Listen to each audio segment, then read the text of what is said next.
नमस्कार दोस्तों, एसपीडी के फरवरी माह के करंट अफेयर में आप सभी लोगों का स्वागत है। इस पुस्तक में राष्ट्रीय, अंतर्राष्ट्रीय, आर्थिक पुरस्कार, सम्मान एवं खेल संबंधित महत्वपूर्ण घटनाओं का समसामयिक विस्तृत संग्रह किया गया है। इन सभी घटनाओं की चर्चा हम आज के इस वीडियो में एमसीक्यू के माध्यम से करेंगे, जिसकी कुल संख्या 100 होगी। तो चलिए शुरू करते हैं आज का वीडियो। लेकिन इससे पहले आप सभी को अगर वीडियो पसंद आए तो प्लीज़ वीडियो को लाइक करें, चैनल को सब्सक्राइब करें तथा वीडियो को ज़्यादा से ज़्यादा अपने दोस्तों के बीच में शेयर करें। तो चलिए शुरू करते हैं। ब्रिटिश साम्राज्य के सबसे उत्कृष्ट आदेश के नाइट कमांडर से किसे सम्मानित किया गया है? तो यह एन चंद्रशेखरन जी को सम्मानित किया गया। विकल्प बी जो इस प्रश्न का सही आंसर है। अगला प्रश्न है, हाल ही में टाइम मैगजीन द्वारा जारी women of the year 2025 women of the year 2025 list में किस भारतीय का नाम शामिल है? तो इस लिस्ट में पूर्णिमा देवी वर्मन जी का नाम शामिल है। विकल्प सी इस प्रश्न का सही आंसर है। अगला प्रश्न है, किस राज्य के स्वास्थ्य विभाग ने सुरक्षित दवा निपटान के लिए एन प्राउड का शुभारंभ किया है? तो यह शुभारंभ जो है केरल राज्य के द्वारा किया गया है।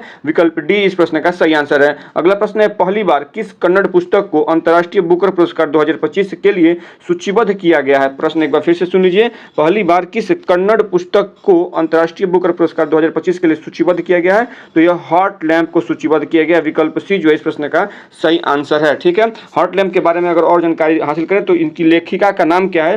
तो बानू मुश्ताक जी इनकी राइटर हैं, बानू मुश्ताक। और इसके अलावा इसकी अनुवादक की बात करें तो दीपा भस्ती जी ने इसका अनुवाद जो है वो इंग्लिश में किया था, कन्नड़ भाषा से इंग्लिश में इसका अनुवाद जो है वो दीपा भस्ती जी ने किया है। इसके अलावा अगर बात करें अंतर्राष्ट्रीय बुकर पुरस्कार की, तो अंतर्राष्ट्रीय बुकर पुरस्कार तथा बुकर पुरस्कार, इस चीज को आप ध्यान से सुनिएगा, अंतर्राष्ट्रीय बुकर पुरस्कार तथा बुकर पुरस्कार अलग अलग पुरस्कार होते हैं। बुकर पुरस्कार मुख्य रूप से अंग्रेजी में लिखे गए और यूके अर्थात यूनाइटेड किंगडम और आयरलैंड में एकल उपन्यास को दिया जाता है। कौन सा पुरस्कार? तो बुकर पुरस्कार। ठीक है, जो कि अंग्रेजी में ही लिखा जाता है। वहीं अंतर्राष्ट्रीय बुकर पुरस्कार अंग्रेजी में अनुवादित होता है, किसी भी भाषा की उत्कृष्ट पुस्तक को दिया जाता है। इसमें लेखक और अनुवादक दोनों को पुरस्कार दिया जाता है। ठीक है, तो जो बुकर पुरस्कार होता है वो इंग्लिश में लिखा जाता है और इंग्लिश में ही प्रिंट होता है, लेकिन जो अंतर्राष्ट्रीय बुकर पुरस्कार होता है वो किसी भी भाषा में लिखा जा सकता है और उसका अनुवादन जो होता है इंग्लिश में होता है। उसके बाद लेखिका को और अनुवादक को इसमें सम्मानित किया जाता है या पुरस्कार दिया जाता है। तो इस प्रकार से अंतर्राष्ट्रीय बुकर पुरस्कार और बुकर पुरस्कार में अंतर होता है। ठीक है, इसके साथ ही अगर हम बात करें 2024 के अंतर्राष्ट्रीय बुकर पुरस्कार की, तो जेनी एरपेनबेक को, जो कि जर्मनी की रहने वाली हैं, जेनी एरपेनबेक को वर्ष 2024 का अंतर्राष्ट्रीय बुकर पुरस्कार दिया गया है। और उनकी रचना है कैरोस के लिए उनको 2024 का अंतर्राष्ट्रीय बुकर पुरस्कार दिया गया। जबकि इसके अनुवादक की बात करें तो माइकल हॉफमैन इसके अनुवादक थे। ठीक है, और ये जेनी एरपेनबेक जो है ये जर्मनी की पहली महिला राइटर हैं जिनको यह पुरस्कार मिला है। उसके अलावा अगर बुकर पुरस्कार की बात करें तो बुकर पुरस्कार 2024 समंथा हार्वे जी को दिया गया है। बुकर पुरस्कार 2024 समंथा हार्वे जी को दिया गया है। उनकी रचना है ऑर्बिटल। और बुकर पुरस्कार 2023 की बात करें तो पॉल लिंच को, बुकर पुरस्कार 2023 पॉल लिंच को दिया गया है। उनकी रचना है प्रोफेट सॉन्ग। रचना क्या थी? Prophet song. तो विकल्प सी जो इस प्रश्न का सही आंसर है। कन्नड़ पुस्तिका है एक हॉट लैम्प, जिसको कि अंतर्राष्ट्रीय बुकर पुरस्कार 2025 का अवार्ड दिया गया है। अगला प्रश्न देखते हैं, भारत और किस देश के बीच छठा सैन्य अभ्यास धर्म गार्जियन आयोजित किया गया था? तो भारत और जापान के बीच में ये धर्म गार्जियन का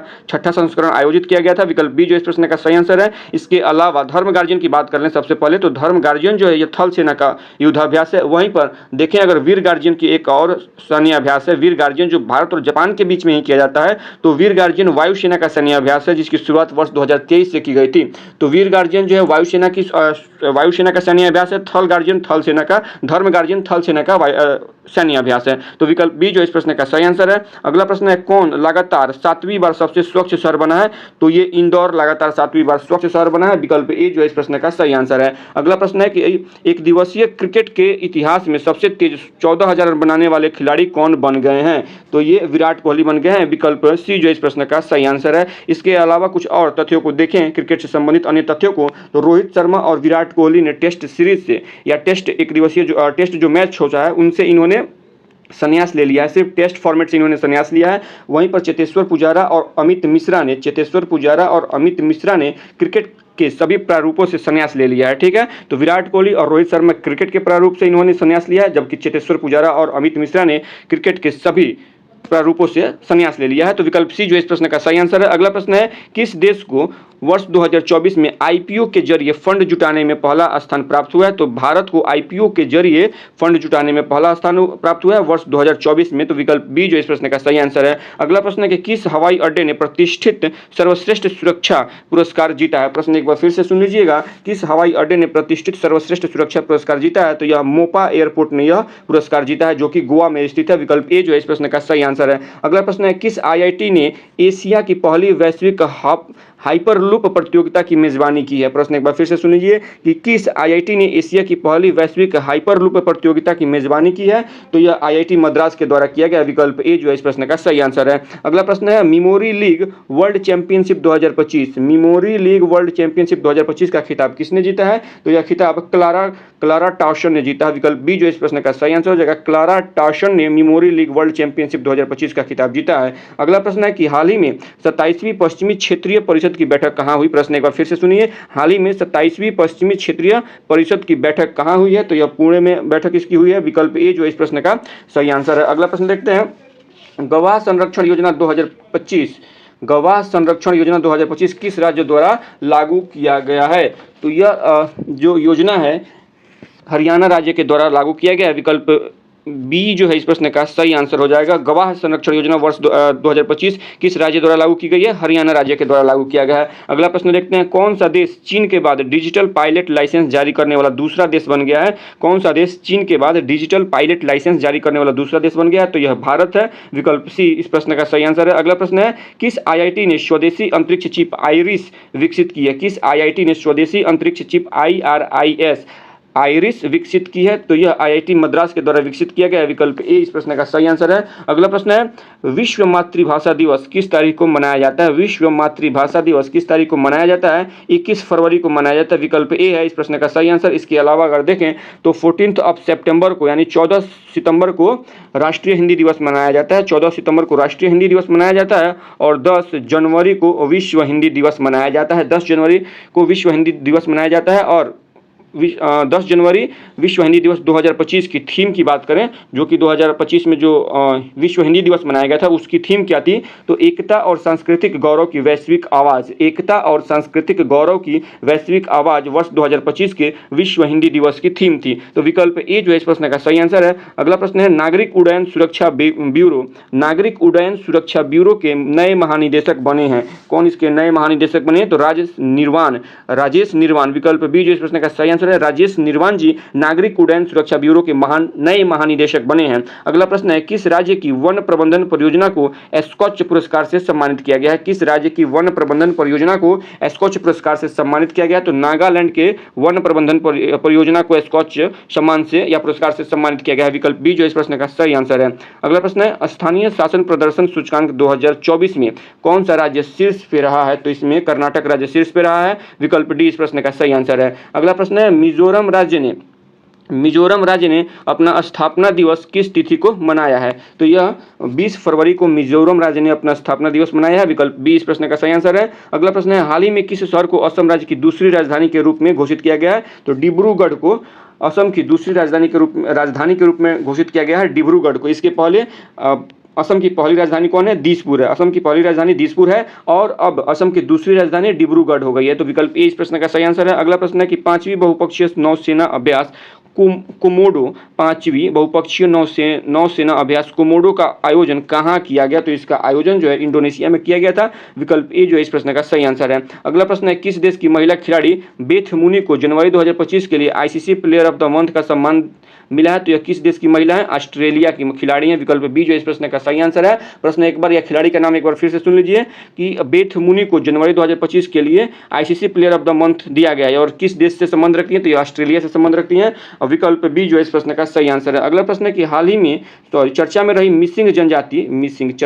मिसिंग जनजाति का प्रमुख त्यौहार कौन सा है? तो इनका प्रमुख त्यौहार अली ए लिगांग है। अली ए लिगांग। विकल्प सी जो इस प्रश्न का सही आंसर है। यह एक वसंत कृषि एकादशी का त्यौहार है जो फरवरी से मार्च माह में मनाया जाता है। इसका अर्थ है बीज बोना। यह त्यौहार बुआई के मौसम की शुरुआत को चिन्हित करता है। और कहाँ मनाया जाता है? तो मुख्य रूप से यह असम राज्य में मनाया जाता है। तो मिसिंग जनजाति जो है वो प्रमुख त्यौहार है। अली इलिगांग का प्रमुख त्यौहार है और असम में मनाया जाता है। विकल्प सी जो इस प्रश्न का सही आंसर है। अगला प्रश्न देखते हैं, किस पुरुष खिलाड़ी को जनवरी 2025 के लिए ICC player of the month का सम्मान मिला है? तो यह जोमेल वारिकन को मिला है। जोमेल वारिकन जो कि वेस्ट इंडीज के रहने वाले हैं। विकल्प सी जो इस प्रश्न का सही आंसर है। अगला प्रश्न देखते हैं, हाल ही में वन मैन ऑफिस पहल किसके द्वारा शुरू की गई है? तो यह पहल जो है LIC के द्वारा शुरू किया गया है। विकल्प बी इस प्रश्न का सही आंसर है। अगला प्रश्न है कि पहला ओलंपिक ई स्पोर्ट खेल 2027 में किस देश में आयोजित होगा? किस देश में यह आयोजित होगा? तो यह सऊदी अरब में आयोजित होगा। विकल्प डी जो है इस प्रश्न का सही आंसर है। अगला प्रश्न देखते हैं, किस राज्य की विधानसभा अनुवादक सुविधा से लैस होने वाली पहली विधानसभा हो गई है? प्रश्न एक बार फिर से सुन लीजिए कि किस राज्य की विधानसभा अनुवादक सुविधा से लैस होने वाली पहली विधानसभा हो गई है? तो इसका सही आंसर हो जाएगा विकल्प ए। उत्तर प्रदेश की जो विधानसभा है ये अनुवादक सुविधा से लैस हो गई है। विकल्प ए जो इस प्रश्न का सही आंसर है। अगला प्रश्न है कि सेबी ने हाल ही में कौन सा नया डिजिटल प्लेटफॉर्म लॉन्च किया है? उसका नाम बताना है। तो मित्रा इसका नाम है। विकल्प ए जो इस प्रश्न का सही आंसर हो जाएगा। अगला प्रश्न है, प्रधानमंत्री योग पुरस्कार 2025 का आयोजन किस मंत्रालय ने किया? प्रश्न एक बार फिर से सुनिएगा, प्रधानमंत्री योग पुरस्कार 2025 का आयोजन किस मंत्रालय ने किया है? तो इसका आयोजन आयुष मंत्रालय के द्वारा किया गया है। विकल्प सी इस प्रश्न का सही आंसर है। अगला प्रश्न है, नई दिल्ली में आदि महोत्सव 2025 का उद्घाटन किसने किया? नई दिल्ली में आदि महोत्सव 2025 का उद्घाटन किसने किया? द्रौपदी मुर्मू जी ने किया। विकल्प ए इस प्रश्न का सही आंसर है। अगला प्रश्न है, ब्रिटेन द्वारा मानद नाइटहुड की उपाधि से किसे सम्मानित किया गया है?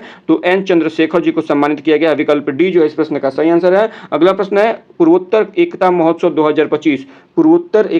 2025 का आयोजन कहाँ किया गया है? तो यह आयोजन जो है नई दिल्ली में किया गया। विकल्प डी जो इस प्रश्न का सही आंसर है। अगला प्रश्न है, भारत की कौन सी राज्य सरकार तेजाब हमले के पीड़ितों को अब 8 की जगह 10,000 रुपये मासिक सहायता देगी? प्रश्न एक बार फिर से सुन लीजिए कि भारत की कौन सी राज्य सरकार तेजाब हमले के पीड़ितों को अब 8 की जगह 10,000 रुपये मासिक सहायता देगी? तो यह पंजाब राज्य सरकार ने यह घोषणा किया है। विकल्प बी जो इस प्रश्न का सही आंसर है। अगला प्रश्न है, किस तिथि को विश्व सामाजिक न्याय दिवस मनाया जाता है? किस तिथि को विश्व सामाजिक न्याय दिवस मनाया जाता है? तो 20 फरवरी को सामाजिक न्याय दिवस मनाया जाता है। विकल्प बी जो इस प्रश्न का सही आंसर है। अगला प्रश्न है कि आईसीसी अवार्ड 2024 में किसे वर्ष का सर्वश्रेष्ठ पुरुष खिलाड़ी का पुरस्कार मिला है? एक बार प्रश्न को फिर से सुन लीजिए कि आईसीसी अवार्ड 2024 में किसे वर्ष का सर्वश्रेष्ठ पुरुष खिलाड़ी का पुरस्कार मिला है? तो ये जसप्रीत बुमराह जी को मिला है। विकल्प सी जो इस प्रश्न का सही आंसर है। अगला प्रश्न देखते हैं, ऑस्ट्रेलिया ओपन 2025 में महिला एकल का खिताब किसने जीता है? तो यह खिताब जो है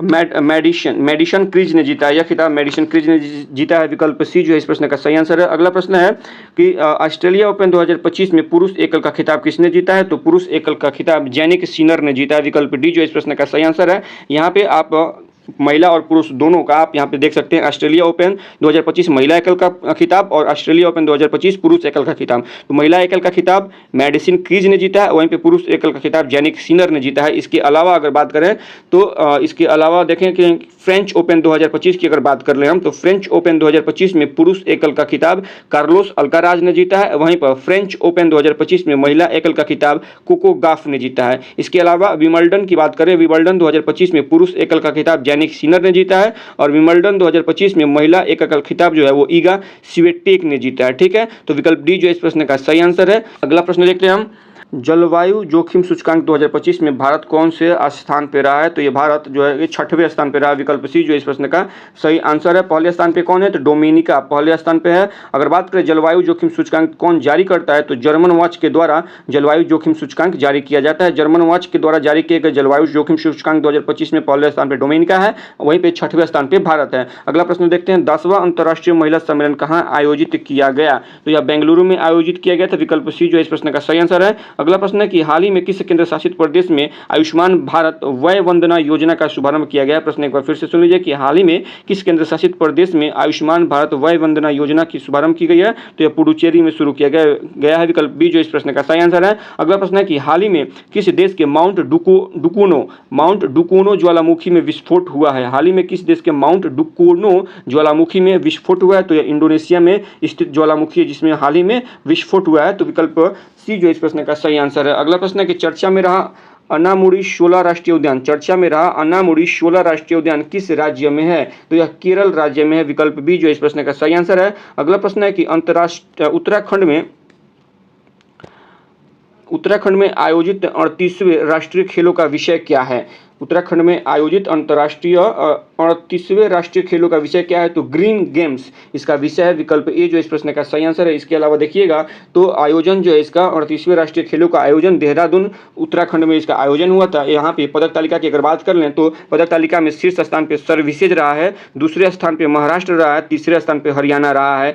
पहले स्थान पर सर्विसेज 100 टोटल अगर देखा जाए तो 121 पदक मिले हैं, 121 पदक सर्विसेज को मिले हैं और महाराष्ट्र को यहाँ पे 201 पदक मिले हैं। लेकिन महाराष्ट्र के सर्विसेज के पास जो है 68 गोल्ड मेडल है, इसलिए सर्विसेज पहले स्थान पे है और महाराष्ट्र 201 पदकों के साथ ये दूसरे स्थान पे है। जबकि इसमें आप देखिएगा तो महाराष्ट्र को इसमें 54 गोल्ड मेडल मिला है, इसलिए यह दूसरे स्थान पे है। हरियाणा 153 पदकों के साथ तीसरे स्थान पे है, इसमें हरियाणा को 48 गोल्ड मेडल मिला है। वहीं पर बिहार को 1 स्वर्ण 6 रजत तथा 5 कांस्य के साथ बिहार को इस पदक तालिका में 29वां स्थान मिला है। ठीक है, तो 38वें राष्ट्रीय खेलों में पहले स्थान पे सर्विसेज है, दूसरे स्थान पे महाराष्ट्र है, तीसरे स्थान पे हरियाणा है और बिहार इसमें 29वें स्थान पर है। इसके अलावा अगर बात कर लें 37वें राष्ट्रीय खेल का आयोजन कहाँ हुआ था, तो गोवा में 37वें राष्ट्रीय खेल का आयोजन हुआ था। उस समय महाराष्ट्र पहले स्थान पे था, सर्विसेज दूसरे स्थान पे था और तीसरे स्थान पे हरियाणा था, चौथे स्थान पे मध्य प्रदेश तथा बिहार का स्थान उसमें 30वां स्थान था। ठीक है, तो बिहार इस प्रश्न का जो सही आंसर हो जाएगा विकल्प ए ग्रीन गेम्स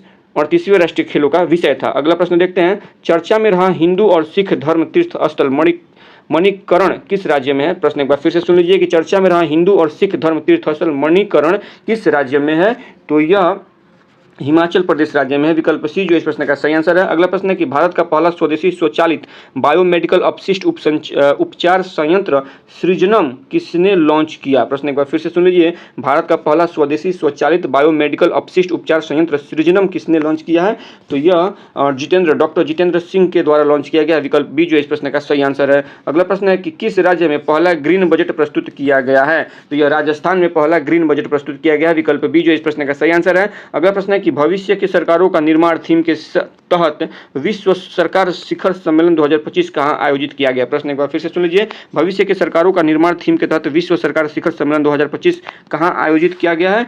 तो यह दुबई में आयोजित किया गया था। विकल्प ए जो इस प्रश्न का सही आंसर है। अगला प्रश्न है कि हाल ही में राष्ट्रीय स्नूकर चैंपियनशिप का खिताब किसने जीता? पंकज अडवाणी जी ने यह खिताब जीता। विकल्प बी जो इस प्रश्न का सही आंसर है। अगला प्रश्न है कि 38वें खेलों की पदक तालिका में 38वें राष्ट्रीय खेलों की पदक तालिका में कौन शीर्ष पे रहा है? तो जैसा कि हमने बता दिया इससे पहले वाले प्रश्न में, सर्विसेज जो है इसमें शीर्ष पे रहा है और दूसरे स्थान पे जो है वो महाराष्ट्र रहा। सर्विसेज यहाँ पे पहले स्थान पे है, महाराष्ट्र यहाँ पे दूसरे स्थान पे है, हरियाणा यहाँ पे तीसरे स्थान पे है। ठीक है, तो 38वें राष्ट्रीय खेलों की पदक तालिका में सर्विसेज जो है पहले स्थान पे रहा। विकल्प सी इस प्रश्न का सही आंसर है। अगला प्रश्न देखते हैं। सामान्य नागरिक संहिता यूसीसी लागू करने वाला पहला राज्य कौन बना है? ठीक है, तो ये उत्तराखंड हो गया है। विकल्प ए जो इस प्रश्न का सही आंसर है। आर्टिकल कितना है यूसीसी से संबंधित? तो 44 आर्टिकल, संविधान में 44 आर्टिकल जो है वो यूसीसी लागू करने की बात करता है। तो विकल्प ये जो इस प्रश्न का सही आंसर है। अगला प्रश्न है कि केंद्र शासित प्रदेश नई दिल्ली की चौथी महिला मुख्यमंत्री कौन बनी है? तो अभी हाल ही में ये बनी है, रेखा गुप्ता जी बनी है। विकल्प ए जो इस प्रश्न का सही आंसर है।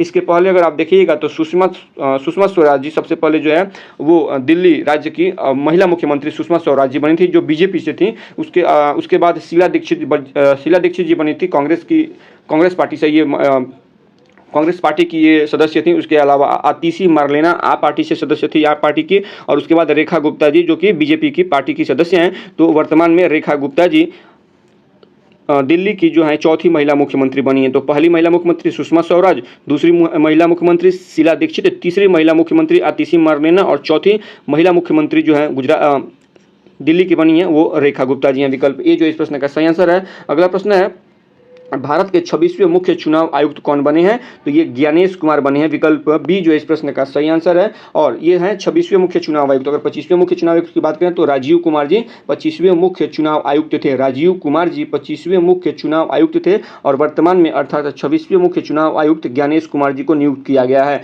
अगला प्रश्न है बिम्स्टेक युवा शिखर सम्मेलन कहाँ आयोजित किया गया था? तो ये गुजरात में आयोजित किया गया है। विकल्प बी जो इस प्रश्न का सही आंसर है। अगला प्रश्न है कि 12 फरवरी 2025 को किसकी जयंती मनाई गई? 12 फरवरी 2025 को किसकी जयंती मनाई गई है? तो यह गुरु रविदास की जयंती मनाई गई है, विकल्प बी जो इस प्रश्न का सही आंसर है। इसके अलावा अन्य विकल्पों की चर्चा करें तो गुरु नानक देव जी की जयंती कब मनाई जाती है, तो इनकी जयंती गुरु नानक देव जी की जयंती को गुरु पर्व या प्रकाश वर्ष के रूप में भी जाना जाता है। हर साल कार्तिक पूर्णिमा के दिन इनकी जो है वो जयंती मनाई जाती है, जो आमतौर पर नवंबर के महीने में पड़ती है। तो विकल्प बी इसका सही आंसर है। इसके अलावा अगर बात करें स्वामी विवेकानंद जी की जन्म जयंती की, तो 12 जनवरी को राष्ट्रीय युवा दिवस मनाया जाता है, और जो ये राष्ट्रीय युवा दिवस मनाया जाता है स्वामी विवेकानंद जी के जयंती के उपलक्ष्य में ही राष्ट्रीय युवा दिवस 12 जनवरी को मनाया जाता है। और इसके अलावा लाला लाजपत राय जी का देख लें डेट ऑफ बर्थ, तो 28 जनवरी 1865 में इनका जन्म होता है, तो 28 जनवरी को लाला लाजपत राय जी की जयंती मनाई जाती है। तो विकल्प बी जो इस प्रश्न का सही आंसर है। अगला प्रश्न है कि 2025 में पैरा तीरंदाजी एशिया कप विश्व रैंकिंग प्रतियोगिता में कौन सा देश टॉप पे रहा? प्रश्न एक बार फिर से सुन लीजिए, 2025 पैरा तीरंदाजी एशिया कप विश्व रैंकिंग प्रतियोगिता में कौन सा देश टॉप पे रहा है? तो इसमें भारत टॉप पे रहा, विकल्प ए जो इस प्रश्न का सही आंसर है। अगला प्रश्न है समुद्री साझेदारी के नए आयामों की यात्रा विषय के साथ 8वां हिंद महासागर सम्मेलन कहाँ आयोजित किया गया? तो यह मस्कट में आयोजित किया गया, विकल्प सी इस प्रश्न का सही आंसर है। अगला प्रश्न है कि हाल ही में भारत के किस राज्य में राष्ट्रपति शासन लगाया गया? तो यह मणिपुर में लगाया गया, विकल्प बी इसका सही आंसर है। अगला प्रश्न है कि हाफ मैराथन 57 मिनट से कम समय में पूरा करने वाले पहले व्यक्ति कौन बने हैं? तो यह जैकब किप्लिमो बने हैं, जैकब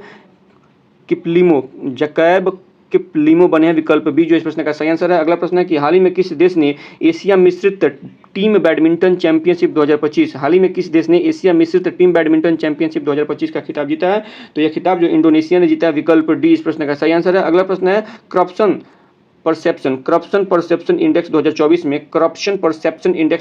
में भारत का स्थान क्या रहा है? तो भारत का स्थान इसमें 96वां रहा है, विकल्प सी इसका सही आंसर हो जाएगा। अगला प्रश्न है कि भारत की पहली एआई यूनिवर्सिटी कहाँ बनाने की घोषणा की गई है? तो भारत की पहली एआई यूनिवर्सिटी महाराष्ट्र में बनाने की घोषणा की गई है, विकल्प ए जो इस प्रश्न का सही आंसर है। अगला प्रश्न है किस क्रिकेट टीम ने ICC under 19 women's T20 world cup 2025 का खिताब जीता है? तो यह भारत ने जीता है, विकल्प सी जो इस प्रश्न का सही आंसर है। किसको हराकर यह खिताब जीता है भारत ने? अगर इसकी बात करें तो इन्होंने साउथ अफ्रीका को हराकर जीता है। इसकी मेजबानी जो है आप देख सकते हैं मलेशिया में इसकी मेजबानी हुई थी, और भारत ने साउथ अफ्रीका को हराकर ICC under 19 women's T20 world cup 2025 का खिताब जीता है, तो विकल्प सी जो इस प्रश्न का सही आंसर है। अगला प्रश्न है तटीय सुरक्षा अभ्यास सागर कवच भारत के किस तटीय राज्य में आयोजित किया गया था? तो यह पश्चिम बंगाल में आयोजित किया गया था, विकल्प सी इसका सही आंसर है। अगला प्रश्न है भारत और किस देश के बीच संयुक्त सैन्य अभ्यास साइक्लोन 2025 राजस्थान में शुरू किया गया था? तो भारत और मिस्र के बीच में साइक्लोन युद्धाभ्यास होता है, विकल्प ए जो इस प्रश्न का सही आंसर है। अगला प्रश्न है कि हाल ही में ओपेक प्लस में कौन सा देश शामिल हुआ है?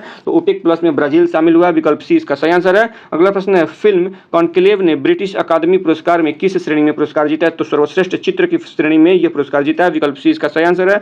अगला प्रश्न है कि आईसीएआई इसका मतलब आईसीएआई अगर बात करें इसके फुल फॉर्म की, तो the institute of chartered accountant of India, ICAI the institute of chartered accountant of India के नए अध्यक्ष के रूप में किसे नियुक्त किया गया है? तो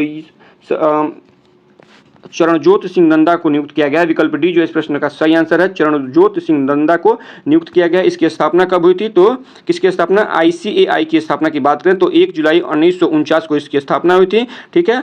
और चरणजोत सिंह नंदा जो है ये चार्टर्ड अकाउंटेंट है, और इन्होंने 12 फरवरी 2025 से अपना कार्यभार संभाला है, तो विकल्प डी जो इस प्रश्न का सही आंसर हो जाएगा। अगला प्रश्न है कि राष्ट्रीय विज्ञान दिवस किस तिथि को मनाया जाता है? राष्ट्रीय विज्ञान दिवस 28 फरवरी को मनाया जाता है, विकल्प डी इसका सही आंसर है। अगला प्रश्न है भारतीय रेलवे ने निर्बाध यात्रा के लिए कौन सा ऐप लॉन्च किया है?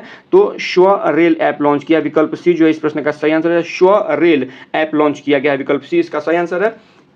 अगला प्रश्न देखते हैं किस राज्य ने भूमि अधिकार के लिए 3 आरक्षित वनों को गैर अनुसूचित कर दिया है? प्रश्न एक बार फिर से सुन लीजिए कि किस राज्य ने भूमि अधिकार के लिए 3 आरक्षित वनों को गैर अधिसूचित कर दिया? तो यह असम राज्य सरकार ने किया, विकल्प बी जो इस प्रश्न का सही आंसर है। अगला प्रश्न है भारत के पहले ओपन एयर आर्ट वॉल संग्रहालय का उद्घाटन कहाँ किया गया? प्रश्न एक बार फिर से सुन लीजिए, भारत के पहले ओपन एयर आर्ट वॉल संग्रहालय का उद्घाटन कहाँ किया गया है? तो इसका उद्घाटन जो है नई दिल्ली में किया गया, विकल्प ए जो इस प्रश्न का सही आंसर है। अगला प्रश्न है सेवानिवृत्ति के बाद अपने पहले टूर्नामेंट में सिडनी क्लासिक 2025 का खिताब किसने जीता है? सेवानिवृत्ति के बाद अपने पहले टूर्नामेंट में सिडनी क्लासिक 2025 का खिताब किसने जीता है? तो यह खिताब सौरव घोषाल ने जीता है, विकल्प बी जो इस प्रश्न का सही आंसर है। अगला प्रश्न है वित्तीय साक्षरता महिलाओं की समृद्धि विषय के साथ RBI का वित्तीय साक्षरता सप्ताह 2025 कब मनाया गया? तो यह 24 से 28 फरवरी को मनाया गया।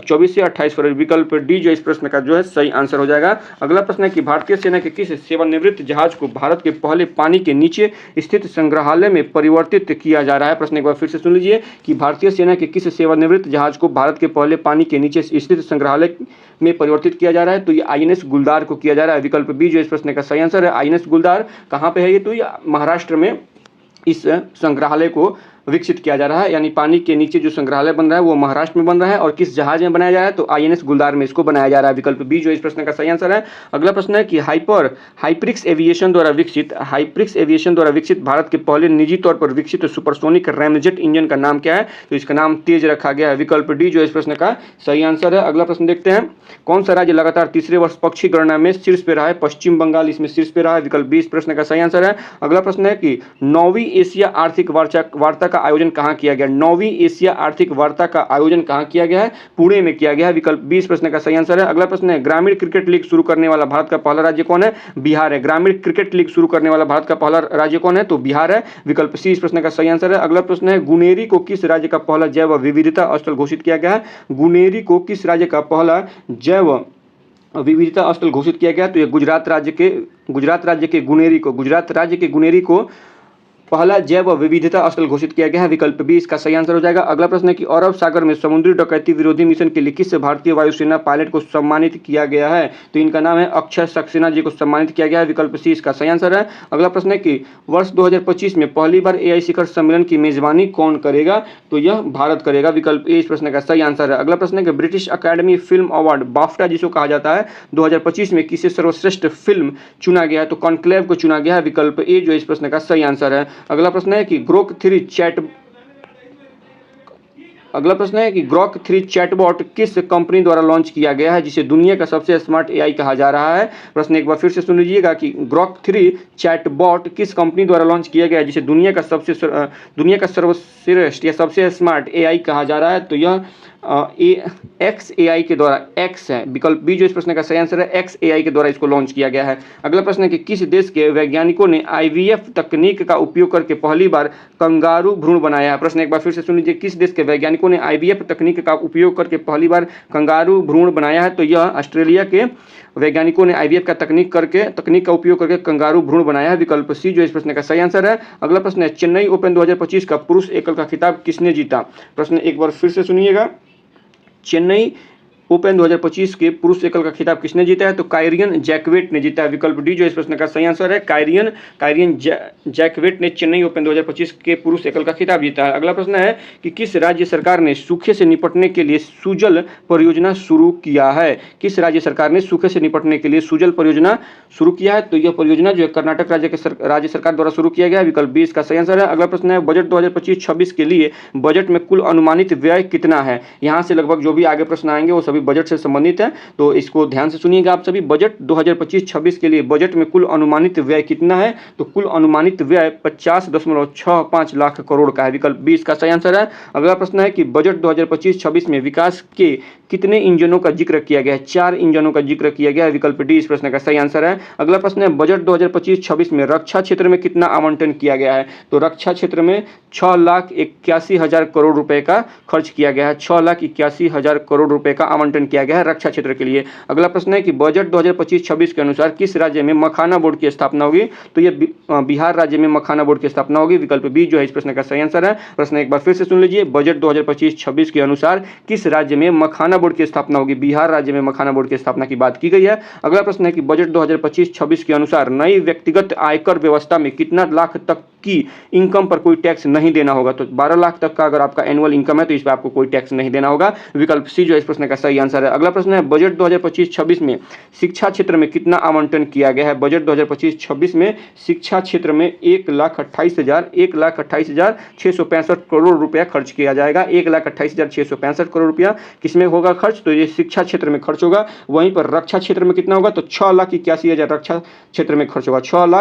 81,000 रक्षा क्षेत्र में खर्चा होगा और शिक्षा में 1,28,650 करोड़ खर्च किया जाएगा। तो विकल्प बी जो इस प्रश्न का सही आंसर है। अगला प्रश्न है कि केंद्रीय बजट 2025-26 किस थीम के साथ पेश किया गया था? तो सबका विकास के साथ ये पेश किया गया है। विकल्प ए जो इस प्रश्न का सही आंसर है। अगला प्रश्न है कि बजट 2025-26 में राजकोषीय घाटा सकल घरेलू उत्पाद अर्थात जीडीपी का कितना प्रतिशत रहने का अनुमान है? प्रश्न एक बार फिर से सुन लीजिएगा कि बजट 2025-26 में राजकोषीय घाटा सकल घरेलू उत्पाद जीडीपी का कितना प्रतिशत रहने का अनुमान है? तो यह 4.4% रहने का अनुमान है। विकल्प बी इस प्रश्न का सही आंसर है। अगला प्रश्न है कि बजट 2025-26 में किस मंत्रालय को सबसे अधिक आवंटन किया गया है? तो यह रक्षा मंत्रालय को सबसे अधिक आवंटन किया गया है। विकल्प सी जो इस प्रश्न का सही आंसर हो जाएगा। रक्षा मंत्रालय को 6,81,000 रुपये का जो आवंटन दिया गया है, इसकी वजह से रक्षा मंत्रालय पे बजट 2025-26 में सबसे ज़्यादा खर्च किया जा रहा है। अगला प्रश्न है कि जल जीवन मिशन को किस वर्ष तक के लिए बढ़ा दिया गया है? तो वर्ष 2028 तक के लिए इसको बढ़ा दिया गया। विकल्प डी जो इस प्रश्न का सही आंसर है। अगला और अंतिम प्रश्न है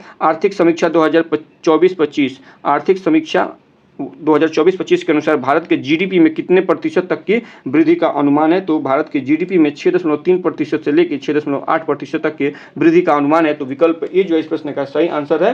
तो दोस्तों इस प्रकार से यह 100 MCQ का एक जो फॉर्मेट था यहाँ पे समाप्त होता है। वीडियो संबंधित अगर कोई सुझाव हो तो प्लीज़ कमेंट करके बताएं। ऐसे ही फिर 2 से 4 दिन में हम कोशिश करेंगे कि मार्च महीने के करंट अफेयर को भी आप लोगों के बीच में रखा जाए। तो अगर वीडियो पसंद आई हो तो प्लीज़ वीडियो को लाइक करें, चैनल को सब्सक्राइब करें तथा वीडियो को ज़्यादा से ज़्यादा अपने दोस्तों के बीच में शेयर करें। आज के लिए इतना ही, धन्यवाद।